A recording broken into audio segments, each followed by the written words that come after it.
What is the secret to having long-term sustainable success in business? What are the things that actually will elevate your profitability, your notoriety, and your wealth? Well, in this episode, I'm talking to a special friend, Laura Meyer, about just that. She has gone from bankrupt to 7 figures in 4 years, and it's based on a simple concept that most people are missing today. All right, but we're going to dig deep in this episode. Enjoy this episode. I'll see you on the other side. Welcome to the Affluent Entrepreneurs Show.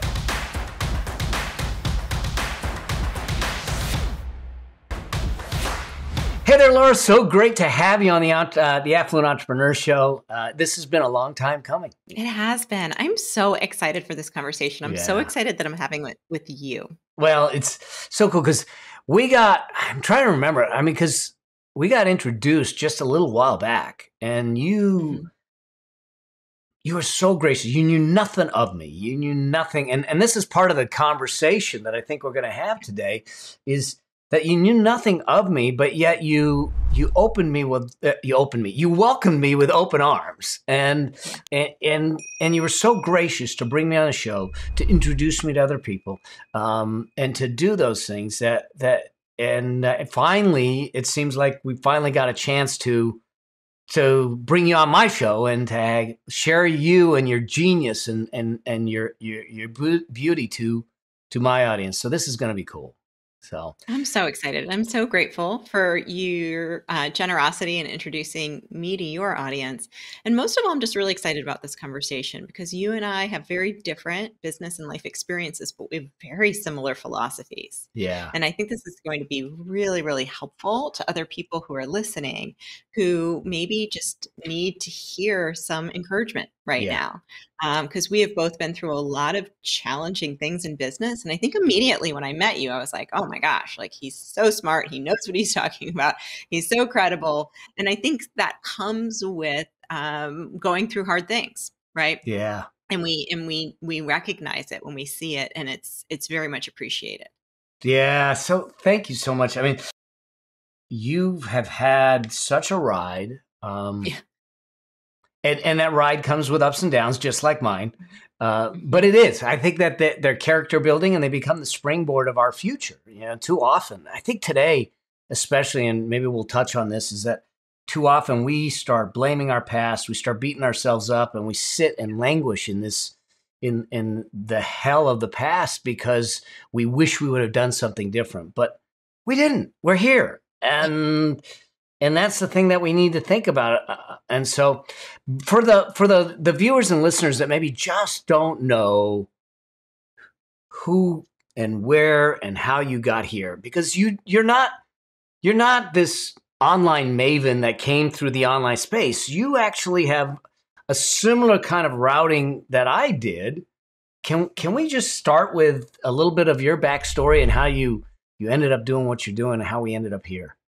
Yeah, I'm super excited to share that. So in the last 20 years, I keep saying 20 years and I keep getting older, but keep saying 20 years. So I think it's more than 20 years at this point. I started a business pretty much out of college. I was a wedding photographer. For the first 10 years of my career, I built a wedding photography business that was very much the top wedding photography brand in the Northeast within that 10-year period. So I went from having no idea what I was doing, photographing weddings at what in our area we call fire halls, which is basically just a room on the back end of a fire department.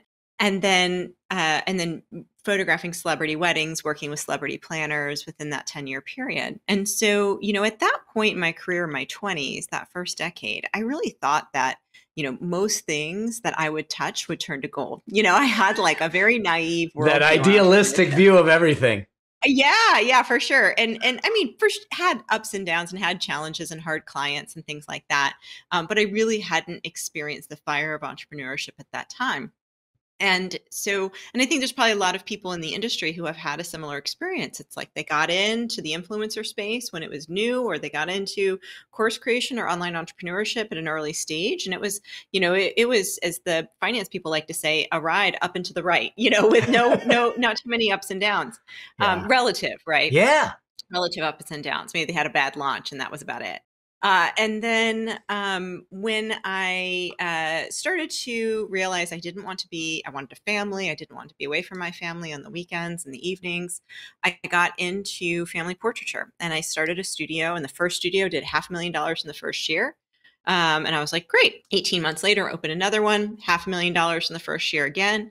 I was like, great. I own a multi-location, multi-million-dollar business. And people were coming up to me and saying, Laura, you should franchise. And I always said, oh, no, I don't know if I want to franchise. And they're like, no, you should franchise. You have two concepts that are doing really well and, running like an 18% profit margin, which in brick and mortar is considered good. Yep. In online entrepreneurship, it's considered poor, but in brick and mortar, it's considered good. And I franchised it and I grew it to about 12 locations. And that's when things started to really fall apart. So about 4.5 years ago, I exited that franchise system and shut things down and released my franchisees into license agreements. And that was a combination of a variety of different challenges between the external environment of photography and the changes in technology and things that were taking place in that time. And also me realizing I'm not a very good franchisor. I'm a very collaborative, relationship-oriented person. And being a franchisor is a lot about compliance and regulation and, my way or the highway and getting people to do what it is that you're telling them to do, or else there's severe consequences. And it just wasn't a good fit for me and my personality. And as I watched my franchisees struggle and as I watched my own life kind of be taken over by the business, and I had 2 young kids at the time, I now have 3, I just decided I had climbed the wrong mountain and I shut it all down. And it was a very difficult, very harrowing time for me as an entrepreneur. Hard on others too, my family, the people that I was in business with, which was probably the most difficult part of it is letting those people down. But I ended up walking away from that business and filing for bankruptcy and then starting over. Today, 4 years later, at the time of this recording, it's almost 4 years on the dot. I serve some of the top influencers and business owners, most recognizable names in business as a growth strategist and a consultant. And I have a consulting certification program and a mastermind for consultants. Just going from where I was to where I am today has been amazing, huge blessing, and kind of unbelievable. When I say it out loud, like the lifestyle and the business that I have today compared to 4 years ago, and wondering like if I would ever be an entrepreneur again. So it's interesting. I love. I don't love that you went through it. Okay, but I do. But I do in a sense, because on the other side of it is this beautiful soul that is serving so many. But at the same time, the realization, because I was an adjunct professor for a little while at the University of San Diego Law School, and literally on the last day of class, I would bring in pizzas for the class, and they would bring in the beverages because I wanted nothing to do with the beverages, okay? Because I get in trouble. But if they brought it in, it's on them. So and but I used to have the conversation with them. I said, "You've been through all the schooling. You've got your law degree. You're getting your LLM. You're now going." I said, there might come a day where you dread what you do and you feel that it's a drag. And it doesn't mean that every day is going to be a wonderful day. But when you are feeling it so deep that you dread every day, waking up, doing it, and it's causing effects to your health, to your life, to your family, all that stuff. As much as you've paid for the education, as much as the expectations of society and your family and the culture and all of that stuff is there putting pressure on you, it's time to walk. It was time to walk. And that's a hard choice.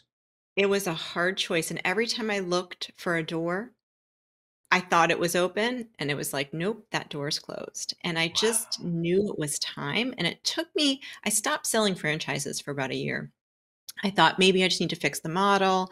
Maybe I need to change, our response to how the industry is shifting. But ultimately, I didn't believe it was a fixable problem. And 4 years later, I still don't believe it was a fixable problem. And the decision to walk or try harder is always a challenging choice in business. Yes. And I am somebody who will just try harder, right? I am somebody who, much like all of us who are entrepreneurs, I want the A. In fact, when I was in college, I, graduated valedictorian, like I want the A plus, right? And walking away from a business that I started, that I sold other people on, because I did not think that it was a viable path anymore. Yeah. And I was really hurting myself and those around me by continuing to push forward, was one of the most humbling and challenging decisions I've ever made.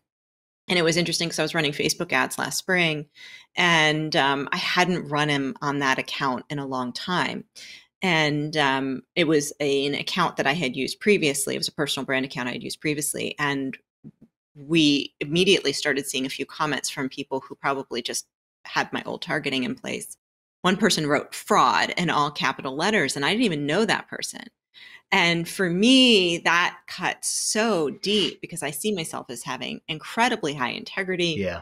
And I see myself as somebody who operates, that takes the harder path, even if nobody's looking, I'm very, very much about integrity, and that cut deep. But the truth is, people who know me know that. Yeah. And people who know me know that I spent a year fulfilling photography services that were pre-sold in that business on my own time in my own backyard for no payment.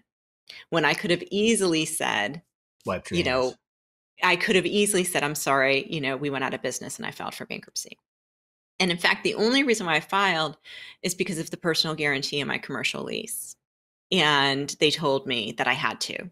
And I was so ready to pay everybody and anybody back. And that did me in. So, word to the wise, stay away from personal guarantees. Well, but it was such a good experience in a lot of ways. I mean, I can sit here and a lot of my clients I'll give them wisdom and guidance, along with growth strategy. And they'll say, like, how do you know this? Like, how do you see these scars? Yeah, exactly. Yeah. Yes. I'm like, I know where the minefields are. Mm-hmm. I've grown multi 7-figure businesses at this point, multiple, I'm on my 7th business. I've grown multiple 6 and 7-figure businesses. The one we're talking about right now was in a moment in time where it didn't go well, but there was times where it went exceptionally well. Yeah. And that's there, well, I wouldn't wish it on anybody. I just don't know that you can create wisdom any other way. So here's a question for you, because I totally agree with you. I tell people, like, my whole affluence blueprint and some of the stuff that I do, I said, was born out of my screw ups, born out of my mistakes and the scars. And it's like, look, I lost over $1 million in a Ponzi scheme. All right. I paid for like 3 PhDs. Y'all should learn from this. Okay. Yeah.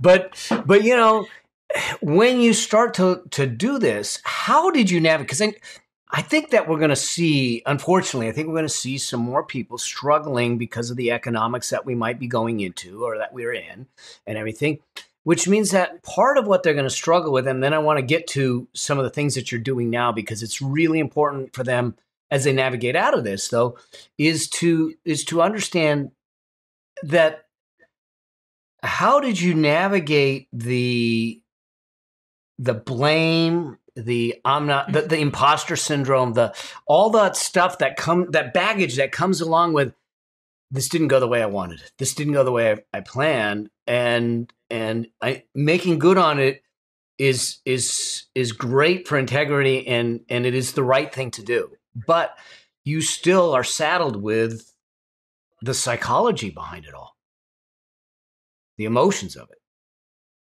Yeah. It's a good question. It was very, very challenging. And I think, first of all, for anybody who's in those kinds of situations, counseled several people, what you want to do first, and this was something I did intuitively, and in retrospect, I didn't see how valuable it was, is that you want to be proud of how you handle yourself. Like, you want to have your own back on how you, like, if you're going down, it's very easy to be like, forget, like, I'm just worrying about myself right now. I'm not worrying about anyone else. But I was very cautious to be thoughtful about how I closed down that business. And I think how you finish something is how you start something else. It's really important. Like, finishing things well is very, very important. And so I sent out an email to our entire email list for my brick and mortar business, had 5,000, 6,000 people on it. And the subject was genius for hire. And I posted every single one of my employees and their LinkedIn profiles. So by the Wow. time I closed that business, they all had a job. Then, I ran refunds for everybody I could. I gave them the option of refunds, or I would personally fulfill on the service. Let me tell you how much I did not want to personally fulfill on that service. Um, I had not picked up a camera as the CEO of that company. The only people that got me were, celebrity level clients. And I personally picked up a camera for a year and fulfilled on those gift certificates and those memberships for people. So it's Wow. like, did I want to do any of that? No, but I honestly think my ability to get back on my feet had a lot to do with how I shut down that business. Like, I could go into other stories. And, while I wasn't proud of what happened, right? Like, I don't love sitting here being like, wow, I had a business and I, basically had to close it down and file for bankruptcy. I'm proud of how I did it. Yeah. And I think that's always really important. It's like, what is the story that you want to tell when this is all over? What is that story that you want to tell other people about how things went down? So, And I think that has to do with life. I think it has to do with, like, marriage. I think it mhm. has to do with, like, our family. And I spent a lot of time listening to personal development experts and just absorbing as much as I could and trying to make as many decisions as I could. And there's a really awesome pastor named Andy Stanley, and he talks a lot about decisions and impacts on decisions. And I just absorbed everything that he had to say about it and took as much advice as I could. And today, it's interesting you'll appreciate this. A few months ago, I was in a room with some pretty high level entrepreneurs, maybe about 30, 40 people in the room. And the person who was facilitating the conversation said, how many people in this room are struggling for cash flow or having cash flow problems? And almost everyone raised their hand. And this was a very expensive mastermind group. And somebody turned around and said, whoa, drinks on Laura. Because I didn't have my hand up. And I laughed, but I said, you guys, once you've been through what I've been through, you stay very far away from the edge. Oh, yeah. Like, I stay very far away from the edge. I run a minimum 50% profit margin. If I'm not running a 50% profit margin, I'm cutting costs. Yeah. I have credit. I don't use credit. I'm fortunate enough to buy everything that I need with cash. And, fortunately I was married. So, when I filed for bankruptcy, my husband still had credit. So we had the ability to buy a home, but we had to move for cash flow. And, now I don't ever want to feel that way again. And I don't want other people to feel that way. And I think that if you have to go into debt to grow a business, it's really important to think about what's your exit plan if that business plan does not go the way that you're thinking or hoping. And up until 5 years ago, I never really thought that it wouldn't go the way that I had planned, because it always went really well for 15 years. Yeah. So I think these are things that we want to be talking about and thinking about as we go into so much uncertainty in the next few years. Is, how close are you from the edge? How can you get as far away from the edge as possible? How you can leave a lot of margin for error in your business, because it's not a matter of when things go wrong or if things go wrong, it's a matter of when. And ensuring that you have enough in place that you can afford for things to go wrong. This is so important. It's the things that I'm constantly talking about. And I use the term margin. I want margin for error. I want margin for volatility. I want margin in my life. We are used to living on the edge. We came used to living on the edge. And I think that we are in a situation that those that are living on the edge need to, this is hard. I mean, I'm speaking very direct to those that are listening and everything.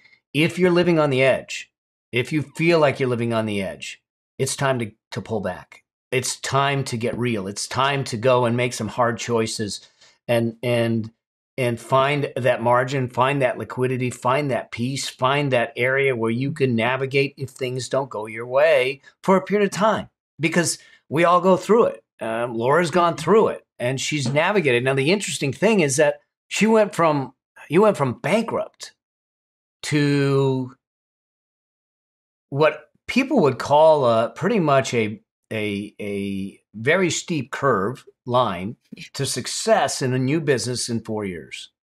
Yeah. But you look at business, just like you looked at the closing of the business very differently.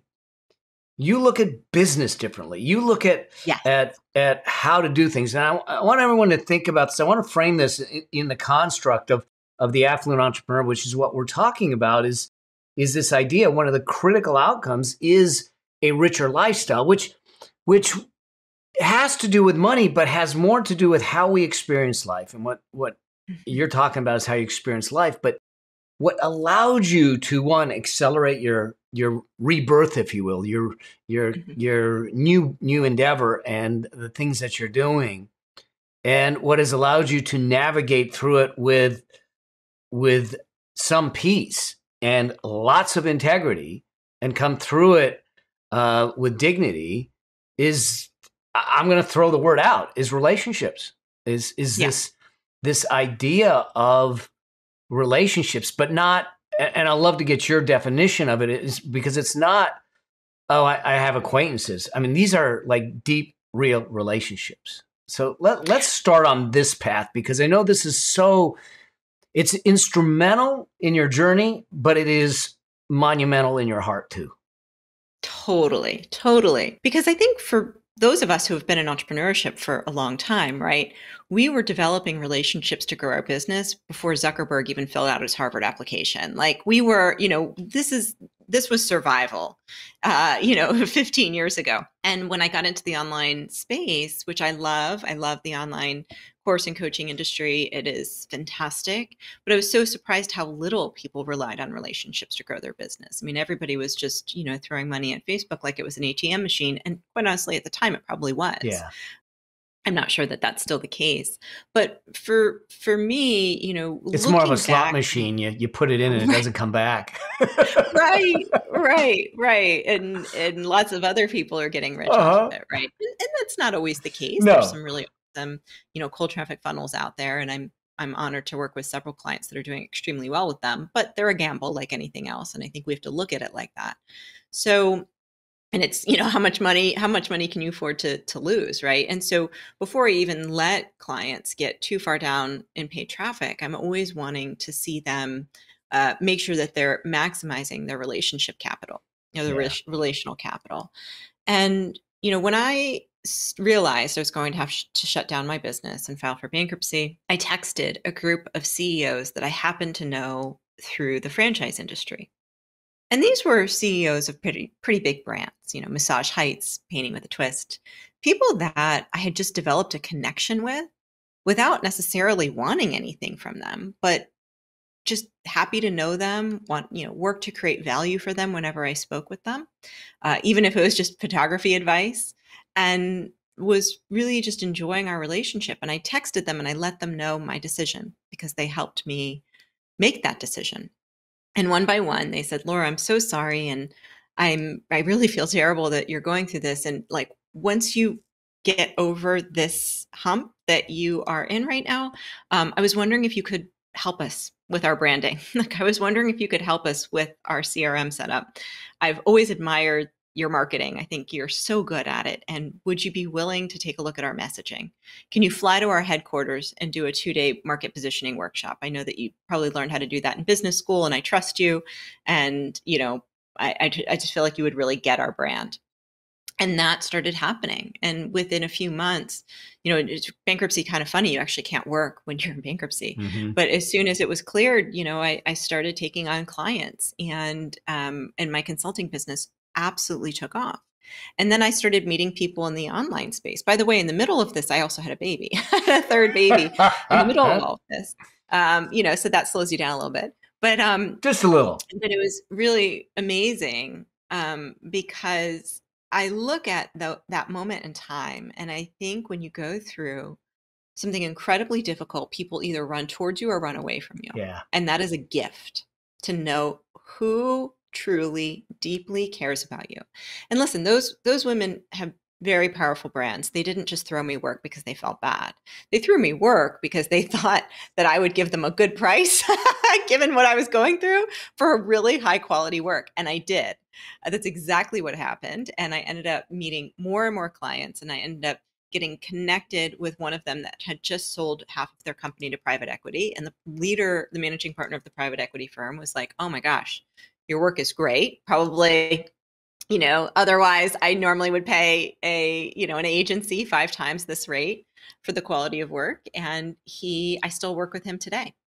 We partner together on some really powerful projects through the think tank that he co-founded. So it's been really amazing. And then when I got into the online space, I realized not a lot of people had great strategies, right? They kind of had a block and tackle approach to business growth, but they didn't have a very strategic approach. And even looking at like addressable market size and looking at classic business principles and how they apply to online business was something that a lot of people just don't know and don't know how to do. They don't know how to have a good, brand essence platform. They are, struggling with the consistency of messaging because they don't have those types of tools in place. So I ended up utilizing a lot of the relationships that I had built to get more clients and then additional clients. And now I have a scaled consultancy with multiple consultants and a certification program and a mastermind. So that has been just an incredible blessing. That's the best way I can put it. I think one thing I want to share when I share this story is helpful to know is that I don't think you can know what your next thing is until you release what you're currently holding on to. I think that's really important to know. And I would have say that again, because I think I think people need to hear this. I don't think that what your next thing is becomes available until you release what you're gripping onto. And I was white knuckling so hard that last year of my brick and mortar business. I wanted it to work so badly. I was feeling so guilty and about letting down my franchisees, who ultimately really did just want out of their contract. They didn't want to pay me royalties anymore, given the uncertainty of the industry. And I understood. I had investors. I didn't want to let down those investors. I was so unhealthy in just the way in which I was even just taking care of myself or not taking care of myself, that I couldn't see what was possible on the other side of the mess, And so by releasing it and finally letting it go, that's when all of these opportunities opened up. And I think for some of us, we know that what we're doing right now isn't the path we're supposed to be on, but we're waiting for the next thing to show up. Yeah. And as I like to say, miracles show up in the margins. You have to create the margin for the miracles to appear. And that's been my journey. And, God gave me a girl, and that doesn't, as our third and our last, my first 2 are boys. And I think that was a really amazing opportunity just for our family and for me, to be able to help our kids, and particularly my daughter, our daughter, learn some of these hard lessons. I think that I was that I endured, and that I'm happy I did. But again, hoping to teach our next generation some of those challenges. So your primary focus now is, you're consulting, but it's growth consulting, but you're trying to bring back, if you will, things that I think we've lost. Yes. Because we put the pandemic aside, because the pandemic certainly changed the dynamics of our relationships for a period of time. But as we were even going into the pandemic, we, as a society, as a community, as individuals, I think started to confuse contacts and likes and thumbs up as if they were meaningful relationships. But yes, you're looking at it and saying, oh, no. I mean, like real relationship. Like the idea of relationships is that we're relating. We are in it with people. Yes. Yeah. I think we're so conditioned to chase fans, followers, and likes, right? Yeah. Like we are so trained for this. We're so conditioned for this. And while that is helpful, I guess if you're an influencer making affiliate dollars, that's not the majority of the businesses that are your listeners are building. The majority of those businesses are people who are really looking to make more of an impact and fulfill their mission. And with that, we make connections. Yeah. And I think for many people, they think that relationship marketing is networking. It's the slap of the hands, it's the force of the business card, it's the Rolodex. But what really grows our businesses is the connections that we have, the reciprocal connections.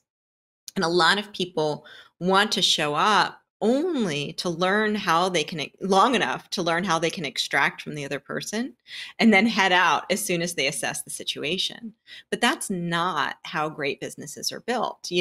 How great businesses are built are on having mutually beneficial relationships where, somebody in your audience, Mel, might not be a great fit for your offer, but might love what I'm having, saying, and might buy my book or be interested in becoming a consultant. And somebody in my audience might just like what I'm saying because they enjoy my perspective or set of values, but really need your Affluent Entrepreneur program. So we can leverage these, but it's really it's a matter of not just coming in, taking and leaving. It's a matter of nurturing and developing deep care and concern and being willing to give first. And despite everything I've been through, right? Many people would think that I would just shrink and hide and just and not go out and make new connections, because certainly as I was going through these trials, there was a lot of heartbreak, from some of the people that I thought that I had my back.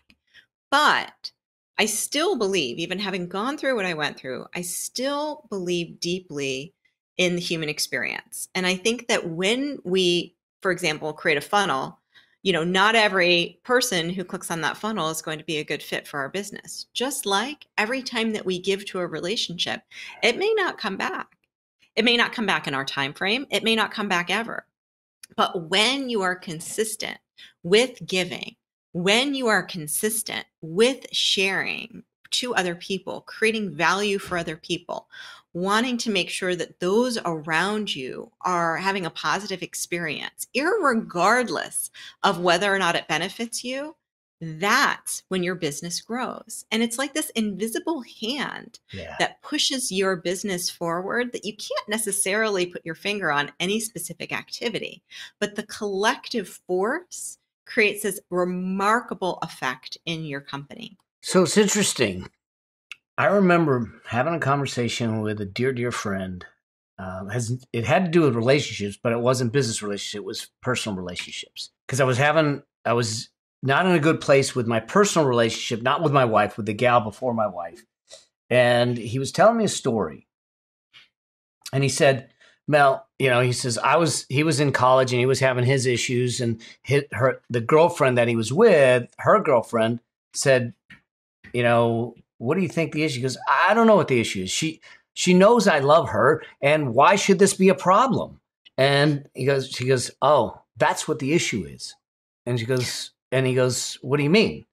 He said, it's not whether or not she knows that she's loved that matters. It's whether or not she feels loved that it matters. And I think it's the same thing with our business.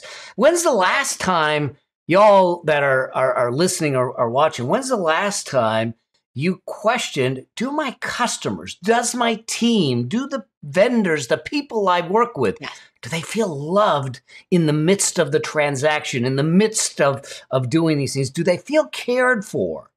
Because if they don't, then it is purely transactional, and price is probably the only thing that matters. And that's a scary place to be. It is. It's a very scary place to be. And I mean, I'm proof positive that you can lose your website, you can lose your Instagram, you can lose your, pretty much all of your assets, all of your branding, but you can, and you can leave that behind, right? But you can always take your relationships with you to the next thing that you create. Yeah. And that's the big message that I am just so excited to share with the world, is that everything that you need is probably right in front of you. And for many people, I know in like my consulting certification program, we go through a lead generation module, and many of them will say, well, I don't have anybody, to even do a test project with. And I'm like, export your LinkedIn, contacts, put them in a spreadsheet and bring them back to the next session. And they're always like, oh my gosh, I totally forgot that I know this person, or I'm connected to this person, or I just totally flaked on like that. My college roommate, like, it would be the perfect person to have be my test project. And what happens is we forget, right? We want more. We want more leads. We want more connections. We want more relationships. We want more followers.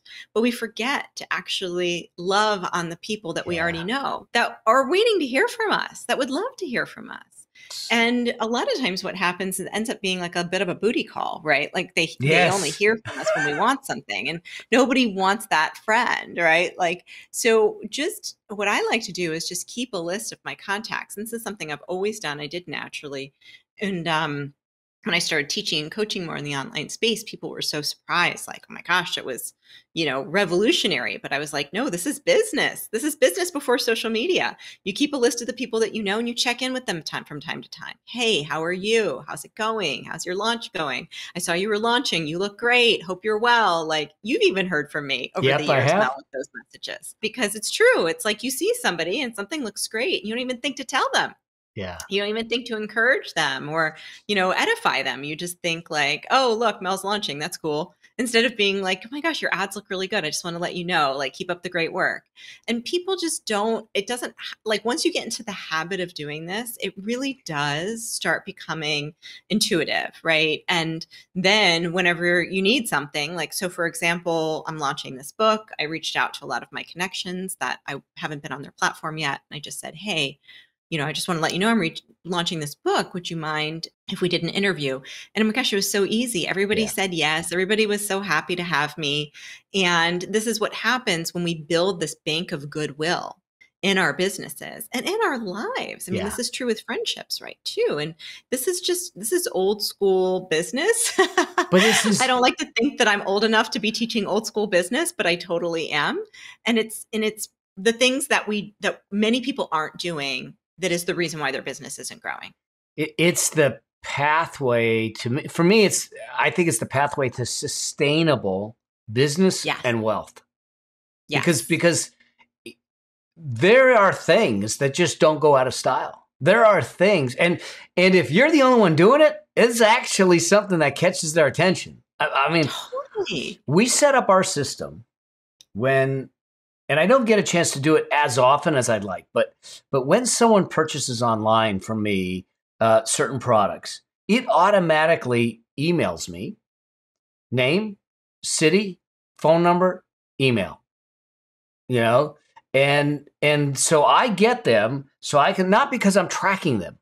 So then I have a phone that I use for my business.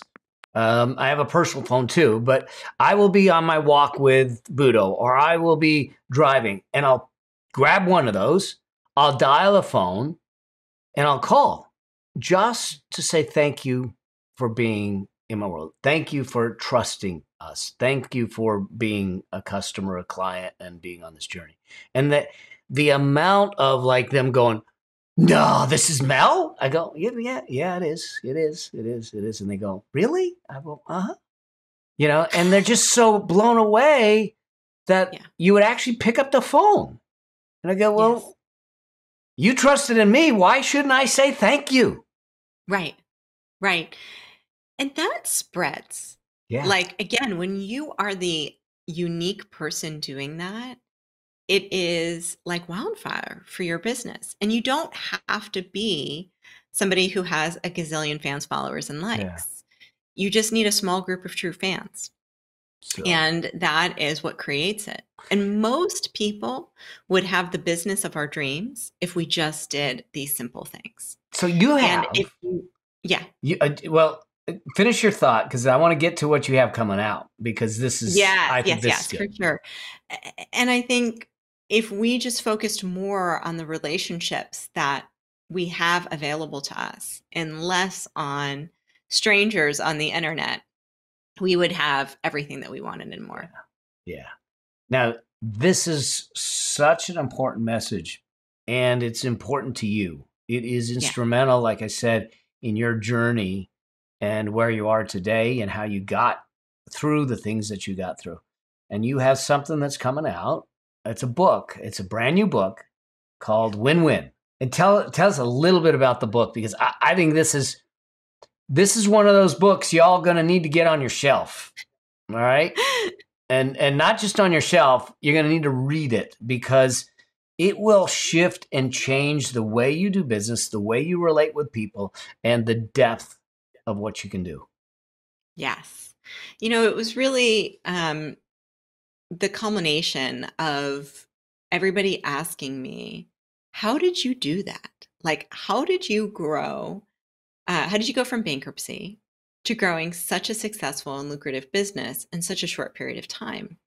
And when I really look back on it, you know how sometimes things come natural to you and it's hard to explain it? Yeah. I spent a lot of time asking even my friends and colleagues questions on how exactly I go about relationship marketing that works well for them.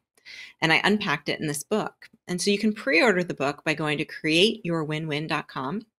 And that's createyourwinwin.com. And that is where you'll be able to just learn more. I could have made this a coaching program. I could have made it a course, but I wanted to get it into as many hands as possible, because I think it is going to be the most relevant way for us to grow our business in the next decade. Yeah. I think that when we start to look at how to do business, we've lost our ability to relate, to socialize, Yes. to connect at a deeper level. And those that can create, I believe that we're moving back to an experience economy. Yes. And when we have the opportunity to create meaningful experiences for the people we serve, those are the businesses that are going to rise to the top. Those are the businesses that are going to flourish in this new economy. Those are the businesses that you'll sit back and say, what are they doing differently? They're caring about their people from the inside out. I mean, I just read a study where they were studying and said, would you leave your company if you found a company that made you feel more cared for? And the majority of employees said, heck yeah, I'm out. If I can find a company that makes me feel cared for more, I'm out. Yep.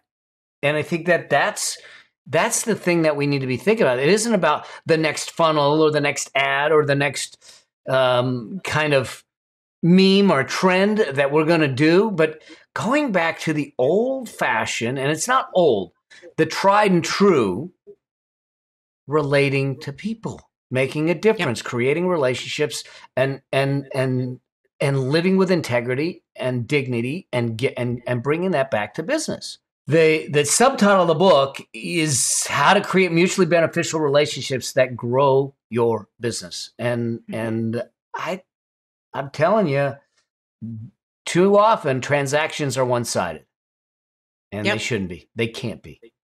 They can't be. And I think even if, there was times where even I look back, right? And there's maybe somebody that I wished I had said thank you to, or somebody that I wished I had done better for, and you can always go back. Yeah. You can always go back. You can always go back and say, like, I just hope that if that is you don't feel discouraged. There was a mentor that really helped me. He sat with me and he helped me sort of look at my cash flow and realize, some of the hard decisions I had to make. And about a year ago, I reached out to him. He's a business leader in the area. And I said, Chris, I want to buy you lunch because I don't want you to remember me as that last conversation. So I took him out to lunch for that only reason, right? And so we might look back on somebody and say, oh, I wish I had, been more reciprocal with them, but we can do that. And Yes. this book will give you a lot of ideas. It's not just philosophical, but it'll give you tangible, tactical ways in which you can leverage relationship marketing to grow your business. So I hope you all pick it up and use it. We'll make sure that we put all the links in the show notes, because I think this is important for all of you that are out there sitting back saying, I want that financial freedom. I want to create wealth. I want to build a business. This is the grassroots stuff that matter. Okay, we can talk about all kinds of other newfangled technologies, but those are to elevate your relationships, to be able to create that connection. They're not to replace them. And I hope that you start to get that message and start to look at things in a more collaborative kind of way and saying, how do I do business differently? If you just took this and said, if you just sat down with your business today and started to look at it and say, what are 2 or 3, and when you get the book, you can pull the ideas from the book and say, what are 2 or 3 things we can implement right now or within the next 10 days that can up our game, where our team and our people and our customers and those we serve feel more cared about, feel more loved, and feel deeper thought of. Yeah. So good. I am, aside from the kind of person you are, your message, I believe wholeheartedly in what you're doing as the pathway to long-term sustainable success. And we're often chasing the next funnel hack or the next other thing. I think we ought to be inviting instead of chasing. Yeah. We ought to be relating instead of transacting, and have deeper conversations that truly matter, where someone sits back and says, they walk away from you and go, that actually felt good. Yes, I think we're going back there, Mel. I think we are. I'm optimistic. I think that we are realizing clicks are not connections. I think we are realizing that, social media is a good thing, but we shouldn't be replacing it. I totally agree. And I think that I had a conversation with a dear friend, you probably know, Chris Harder. And he says, you talk, Mel, a lot about legacy. Tell me a little bit about what you think that is. I said, I'll tell you what it isn't. It's not what I leave behind, because I don't want to die to create legacy. I want to know that in the moment I connect with someone, I created legacy. I want to know in the moment that I did something that their life is better for it. And that is as simple as a smile. It's as simple as a handshake. It's as simple as I'm proud of you. It's as simple as a heartfelt thank you. And I think that's what this book is about. It's truly about creating legacy in each moment that you have a connection point with the people you serve.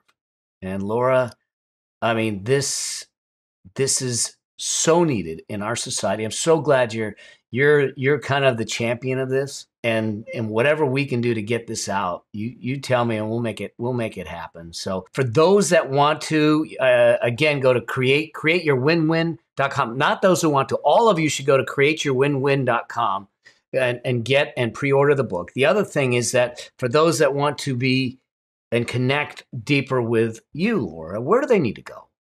Yeah, you know what? I check all my inboxes, so you can message me on your preferred platform. I'm on Instagram, which is Laura E. Meyer. And if you like LinkedIn, it's Laura Novak Meyer. And just say hello. I would love to hear from you. I really appreciate it. So good. So good to have you here. And I can't wait to have more conversations like this, Laura. Thank you so much for taking the time and sharing your wisdom, your heart, your soul with my audience. And for the rest of you all out there, as I always say, right now, go out and always strive to live a life that outlives you. I'll see you in the next episode. Cheers.